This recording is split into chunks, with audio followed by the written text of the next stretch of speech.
Kape tayo guys. Ito yung Pariscope kanin. Masarap naman kasing kumain na kape ng Paris.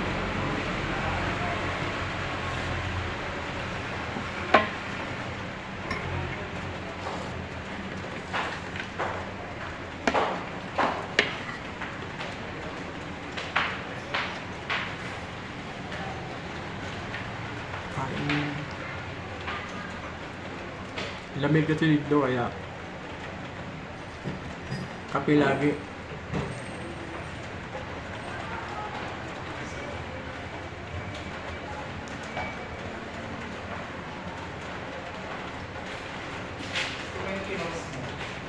Ha? Naka-live ka ba? Hmm? Naka-live ka? Hindi. Video lang.